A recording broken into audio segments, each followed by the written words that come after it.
दिल्ली के कोने कोने से आए हुए आज मेरे सभी साथियों को मेरा नमस्कार, मेरा प्रणाम। मुझे बेहद खुशी है, इतनी सारी महिलाएं आज इस कार्यक्रम में आई हुई हैं। सब लोगों को मेरा सादर प्रणाम। एक बार जोर से सब लोग बोलेंगे, जय भीम, जय भीम। आज मैं समझता हूं कि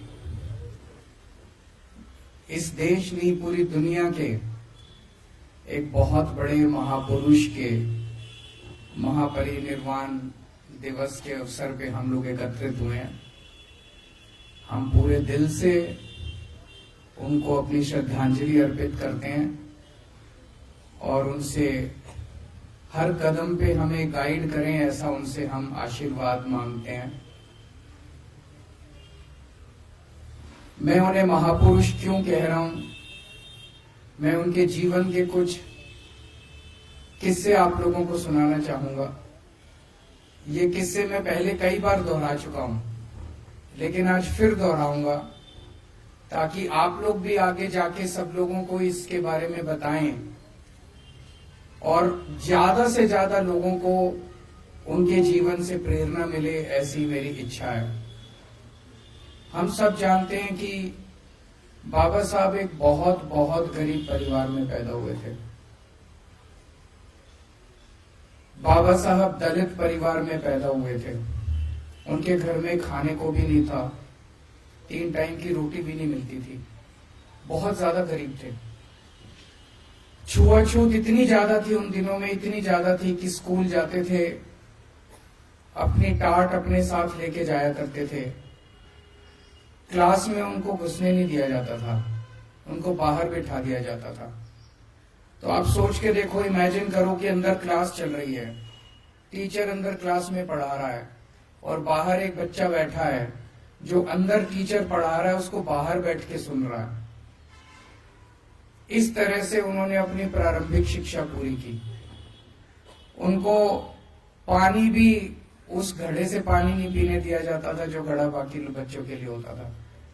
इस तरह से करते करते उन्होंने अपनी प्रारंभिक शिक्षा पूरी की। उन्होंने स्कूल की शिक्षा पूरी की, कॉलेज की शिक्षा पूरी की। उसके बाद 1913 में वो अमेरिका में कोलंबिया यूनिवर्सिटी में पढ़ने चले गए।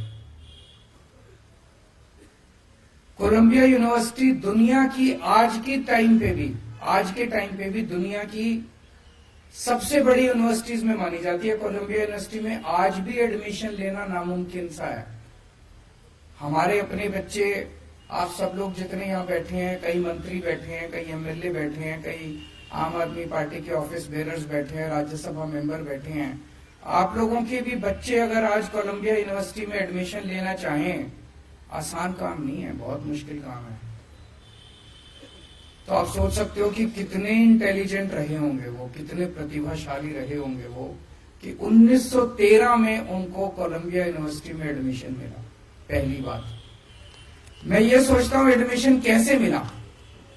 आज अगर आपको अमेरिका, फ्रांस, जापान, इटली किसी यूनिवर्सिटी में एडमिशन लेना हो, आप क्या करते हो?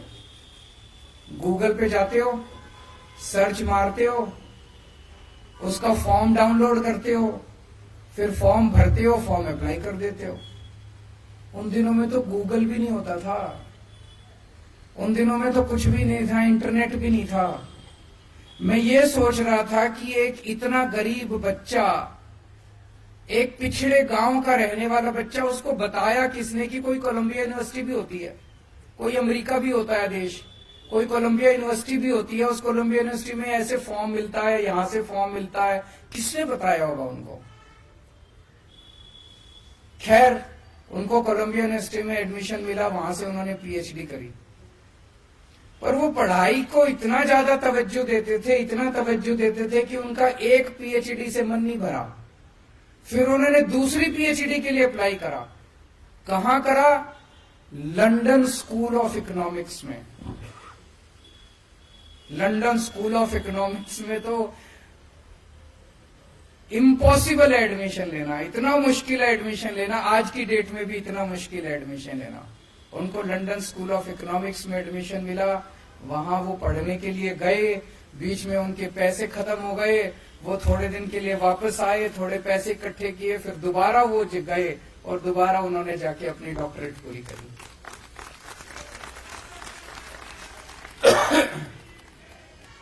उन्होंने बहुत ज्यादा शिक्षा को महत्व दिया, बहुत ज्यादा।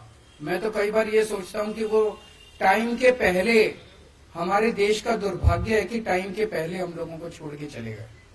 अगर 10 साल और रह जाते, वो 15 साल और रह जाते, मैं समझता हूं कि अपने जीते जी वो देश के सारे सरकारी स्कूल ठीक कर जाते।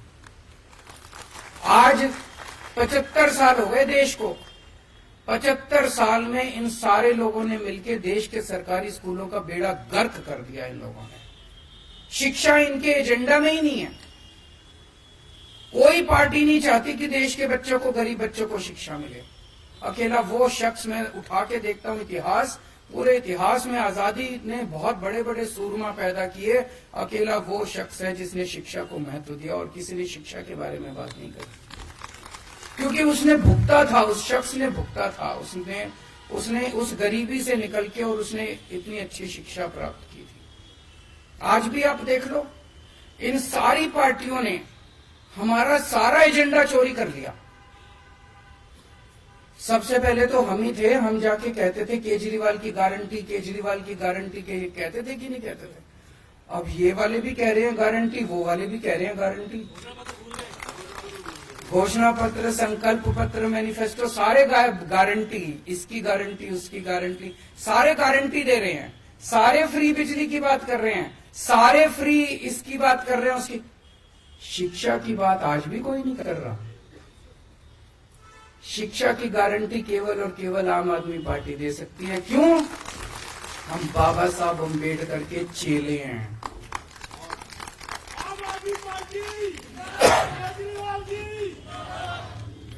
आज भी कोई, दोनों पार्टियां उठा के देख लो, दोनों के गारंटी कह लो, संकल्प पत्र कह लो, कुछ भी, दोनों में से कोई पार्टी नहीं कहती आपके बच्चों के लिए स्कूल बनवा देंगे। दोनों में से कोई पार्टी नहीं कहती सरकारी स्कूल ठीक कर देंगे, फ्री में ये दे देंगे, फ्री में वो दे देंगे। शिक्षा की बात केवल आम आदमी पार्टी करती है और कोई पार्टी नहीं करती। तो शिक्षा के ऊपर आम आदमी पार्टी ने बहुत काम किया है, क्योंकि हमें दिल से लगता है कि हम बहुत आम लोग हैं। ये जितने अपने एमएलए हैं, 90% से ज्यादा अपने एमएलए कोई पार्टी के किसी नेता के या किसी उसके बच्चे नहीं है, कोई पॉलिटिक्स से नहीं आए थे। हम सब लोग आम लोग हैं, आम जिंदगी से आए और एक आम आदमी की समस्या को समझते हैं। मेरे पिताजी, मेरी माताजी, मेरे दादाजी, मेरे दादाजी, मेरे नाना जी, मेरी नानी, मेरे मामे, दूर दूर तक मेरे पूरी रिश्तेदारी में कोई पॉलिटिक्स में नहीं है। हम पॉलिटिक्स से नहीं आए। ऐसे ही सारे हमारे एमएलए हैं, हमारे मंत्री हैं, जो बहुत आम जनता के उससे आए हैं। हम शिक्षा के महत्व को समझते हैं कि अगर एक परिवार के बच्चे को शिक्षा मिल जाए, उस परिवार की तो, वो तो गंगा नहाया हो जाता है वो परिवार, उसका तो फिर बेड़ा पार हो जाता है, उसकी गरीबी भी दूर हो जाती है, उसके कई समस्याएं दूर हो जाती है। और अगर किसी परिवार के बच्चे को शिक्षा ना मिले तो आने वाली पीढ़ी दर पीढ़ी वो पिछड़ा ही रहता है, वो आगे नहीं बढ़ पाता। तो शिक्षा सबसे जरूरी है, ऐसा हम लोगों को वो है। तो सबसे ज्यादा हम लोगों ने शिक्षा पे जोर दिया। और जितना मैं सोचता हूं, मुझे लगता है कि जानबूझ के इस देश के अंदर 75 साल जानबूझ के लोगों को अशिक्षित रखा गया। अगर 5 साल के अंदर, 7 साल के अंदर आम आदमी पार्टी की दिल्ली सरकार दिल्ली के 2 करोड़ लोगों के बच्चों को अच्छी शिक्षा दे सकती है, तो 75 साल में क्या हमारे देश के लोगों को, 140 करोड़ लोगों को अच्छी शिक्षा नहीं दी जा सकती थी? दी जा सकती थी। जानबूझ के अनपढ़ रखा गया, जानबूझ के अशिक्षित रखा गया।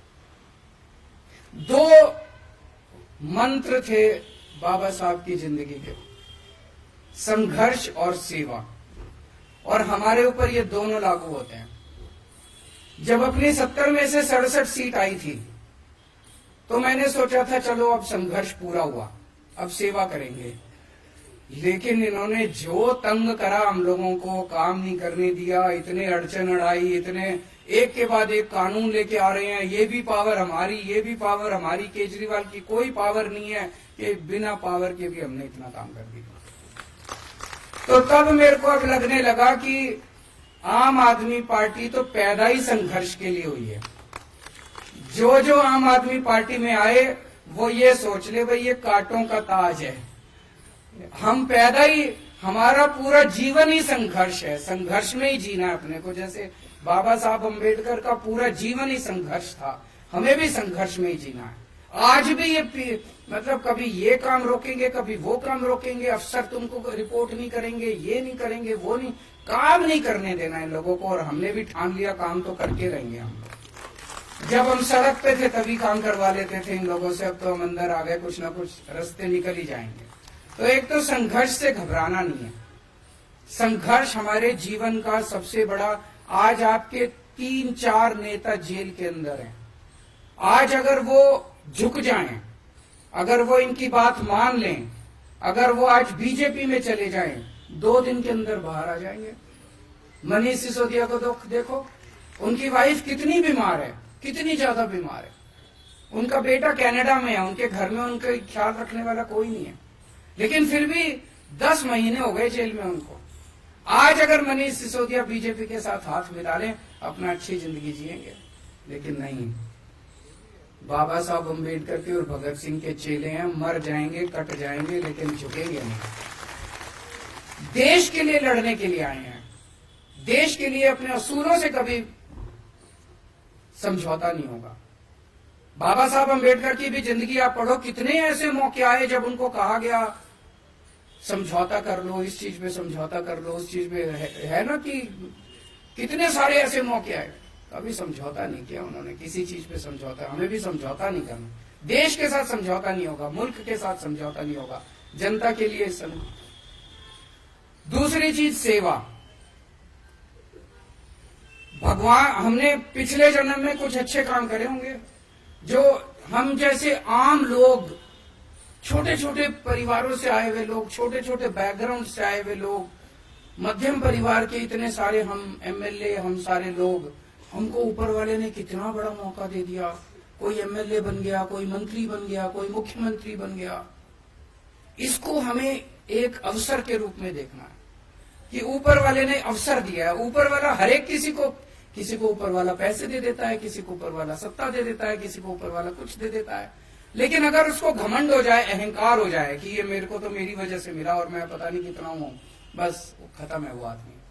हमें ये सोचना है कि ये भगवान ने हमें दूसरों की सेवा करने के लिए सत्ता दी है, भोगने के लिए सत्ता नहीं दी। तो इस सत्ता को हमें सेवा के लिए इस्तेमाल करना। जितनी भी बहुत अड़चने हैं, मेरे पास कई एमएलए आते हैं, जी ये काम नहीं हो रहा, वो काम नहीं हो रहा, बहुत अड़चने आएंगी, सारे कोशिश करेंगे। आपसे आज ये आपके काम में अड़चन क्यों डाल रहे हैं? आज अगर आप सक्सेसफुल नहीं होते, सफल नहीं होते, कोई अड़चन ही नहीं आती। आज अगर आप स्कूलों का काम नहीं करते, अस्पतालों का काम नहीं करते, महिलाओं का सफर फ्री नहीं करते, बिजली फ्री नहीं करते, पानी फ्री नहीं करते, तीर्थ यात्रा फ्री नहीं करते, कोई अड़चन डालने वाला नहीं था। अगली बार दिल्ली हार जाते, उनको पता था, उनको पता है दिल्ली अब आपसे कोई नहीं छीन सकता। दिल्ली के लोग आपसे बहुत प्यार करते हैं, दिल्ली के लोग आपको छोड़ने वाले नहीं है, इसीलिए वो छीनने के लिए अड़चन तो डालेंगे। जितनी अड़चन डाल रहे हैं उतना आपको खुश होना चाहिए कि हम सफल हो रहे हैं, और उनकी नींद हराम कर रखी है, इसीलिए वो अड़चन डाल रहे हैं। तो अड़चनों को पार कर करके आपको सेवा करनी पड़ेगी, और सेवा के लिए ही पैदा हुए हैं, सेवा जरूर करनी खूब। दूसरी चीज, सबकी सेवा करनी है, चाहे वो बीजेपी वाला हो, चाहे वो कांग्रेस वाला हो, चाहे वो आम आदमी पार्टी वाला, उसमें कोई वो नहीं करना। हमें कई बार मन में आता है ये तो बीजेपी वाला, इसका मैं काम क्यों करूं, उसका भी काम करना, उसका भी दिल जीतना है। एक दिन ऐसा आएगा जब दिल्ली के 2.5 करोड़ लोग आम आदमी पार्टी के मेंबर होंगे, और एक दिन ऐसा आएगा जब देश के 140 करोड़ लोग आम आदमी पार्टी के मेंबर होंगे। और आम आदमी पार्टी से मेरा मतलब आम आदमी पार्टी नहीं है, मेरा मतलब मुल्क है। मुल्क के लिए काम करना है अपने को। अगर कल को मुल्क और आम आदमी पार्टी के बीच में चुनना हो तो आम आदमी पार्टी को लात मार देना, मुल्क के लिए काम करेंगे। तो अपने को, मैंने कोरोना के टाइम में ये बहुत अच्छा एग्जाम्पल देखा था। कोरोना के टाइम में मैं देखता था कि तीनों पार्टियों के लोग मिल गए थे, आपस में ऑक्सीजन की जरूरत है, ये कांग्रेस वाला उसको फोन कर रहा है, वो उसको फोन कर रहा है, हाँ भी है, ऑक्सीजन का सिलेंडर है। दिलीप बताया करता था, दिलीप पांडे अपना कोऑर्डिनेट करता था सारा, और इतनी अच्छे तरीके से तीनों पार्टियों ने मिलकर काम किया था। वो स्पिरिट अपने को रखनी है। हम कोई दुश्मन थोड़ी है एक दूसरे के, एक ही तो मुल्क के लोग हैं। पता नहीं क्यों इतना जहर भर लिया हम लोगों ने आपस में एक दूसरे के दिल। तो सबका काम करना है, सबकी सेवा करनी है। आज हम दिल्ली के अंदर जो काम कर रहे हैं, बच्चों को अच्छी शिक्षा दी, हमारे पास क्या है? हमारे पास तो कुछ भी नहीं है। फक्कड़ लोग हैं, ना पैसे अपने पास, ना आदमी अपने पास, बस लोगों का आशीर्वाद है। जो 18 लाख बच्चे सरकारी स्कूलों में पढ़ते हैं, आज हर एक का माँ बाप मानता है कि यार इन्होंने मेरे बच्चों का भविष्य तो बना दिया। उन 18 लाख बच्चों के माँ बाप का आशीर्वाद हमारे साथ है। आज जो करोड़ों लोगों का हमने मोहल्ला क्लिनिक में इलाज कराया, करोड़ों लोगों का अस्पतालों में इलाज कराया, अगर किसी का एक्सीडेंट हो जाए तो उसका मुफ्त में इलाज होता है। वो कुछ तो आशीर्वाद शीश देके जाता होगा ना। उनके आशीर्वाद हमारे साथ हैं, यही हमारी संपत्ति है। तो सेवा करनी है, संघर्ष करते रहना पड़ेगा, पूरी जिंदगी संघर्ष करना पड़ेगा। हताश मत होना, डरना मत। और आज बाबा साहब अंबेडकर के महापरिनिर्वाण दिवस के अवसर पे ये अपने अपने मन में कसम खा के जाओ कि उसी रास्ते पर पूरा जीवन उनका संघर्ष ही तो था। आखिरी दम तक संघर्ष कर रहे थे वो। कितने किस्म किस्म के संघर्ष किए उन्होंने, राजनीतिक लेवल पे, सामाजिक लेवल पे, हर स्तर पे उन्होंने संघर्ष किया। जीवन ही संघर्ष है। जिस दिन जीवन में हमने समझौते कर लिए और हम कमजोर पड़ गए, उस दिन जिंदगी खत्म है तुम्हारी। आज एमएलए हो, कल एमएलए भी नहीं बचोगे। यही तो, समझौता नहीं करना, आगे बढ़ना है, मजबूती के साथ आगे बढ़ना है। और संघर्ष में ही खुशी ढूंढनी है, उसी में खुशी आने लगेगी जिस दिन संघर्ष को अपने जीवन का हिस्सा बना लेंगे। बहुत बहुत शुक्रिया।